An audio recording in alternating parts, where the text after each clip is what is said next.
हूं आपके साथ करुणा तिवारी। देखिए, बिहार विधानसभा चुनाव है और इस चुनाव की जो तैयारियां है वो तो हो ही रही है, तमाम पार्टियां अपने अपने तरीके से कर रही है। लेकिन आपको बता दें कि उसी में आरोप प्रत्यारोप का भी दौर जारी है। एक तरफ जनसुराज के सूत्रधार प्रशांत किशोर ने अशोक चौधरी की बेटी यानी शांभवी चौधरी पर आरोप लगाया था कि अशोक चौधरी टिकट खरीदे हैं और तब उनकी बेटी ने जीत हासिल की है। अब इसको लेकर अशोक चौधरी सीधे तौर पर प्रशांत किशोर पर भड़क पड़े हैं और कह रहे हैं कि अब वो मानहानि का केस करेंगे प्रशांत किशोर पर।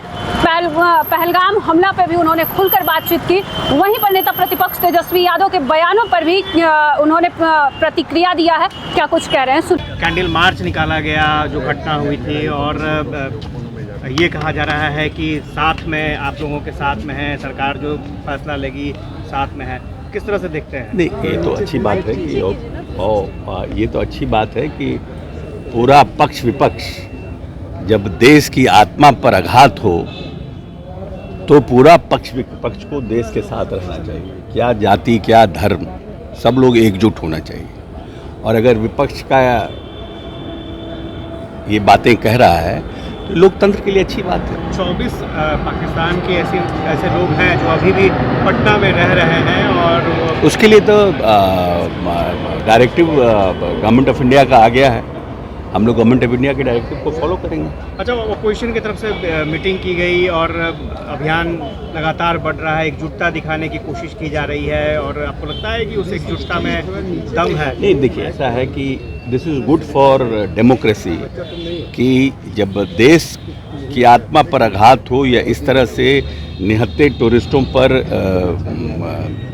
हमला किया जाए तो उसमें देश का पक्ष या विपक्ष सबको एक होना चाहिए और ये लोकतंत्र के लिए अच्छी परंपरा है। अशोक जी, एक सवाल ये है कि जिस तरह से पहलगाम में इतना निर्दयतापूर्वक पाकिस्तानी आतंकवादियों ने हमला किया, देश के मासूम लोग मारे गए, उसके बावजूद भी कई लोग उस मामले की जांच करने की बात कह रहे हैं जो विपक्ष के सब तो देखिए, ऐसा है कि आर्टिकल 370 हटने के बाद लगभग 1.25 करोड़ टूरिस्ट देश के कश्मीर गए, 1.25 करोड़। और इस साल गर्मी की शुरुआत में ही पहले ही साल में 4 मंथ में 25 लाख टूरिस्ट कश्मीर गए। तो ये बात को प्रमाणित हो रहा है कि कश्मीर की लाइवलीहुड और टूरिस्ट सेक्टर को प्रमोट करने के लिए भारत सरकार से लेकर जो वहाँ की सरकार है, जो भी लोग हैं, जो सिस्टम हमारा काम कर रहा है वो काम कर रहा था, जिससे कि लोगों का लाइवलीहुड इंक्रीज हो रहा था, पर कैपिटा इनकम इंक्रीज हो रहा था। तभी तो पहली बार इस तरह के आतंकी हमले के बाद तो पूरा कश्मीर 30 साल के बाद बंद हुआ आतंकी हमले के खिलाफ। तो ये तो जो लोग कश्मीर के इनोसेंट लोगों को अपना साथ लेकर के एक्टिविटी करते थे, आज तो वो अलग हो गया, आज वो अलग हुआ। ये एक बड़ी अचीवमेंट है देश के लिए।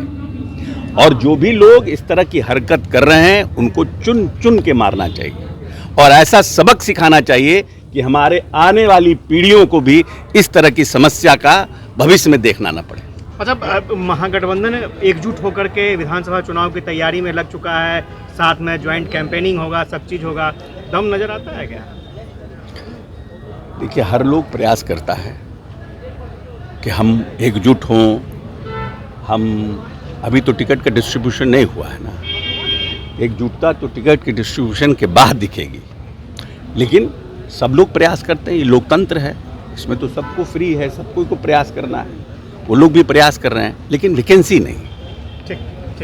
देखिए, इस बार सीधे तौर पे अशोक चौधरी ने कहा है कि प्रशांत किशोर पर वो मानहानि का केस करेंगे और इस बिहार विधानसभा चुनाव में देखिए क्या कुछ होता है, बड़ा ही दिलचस्प होने वाला है। इस खबर पर आपका क्या कहना है, अभी हमें साझा करें।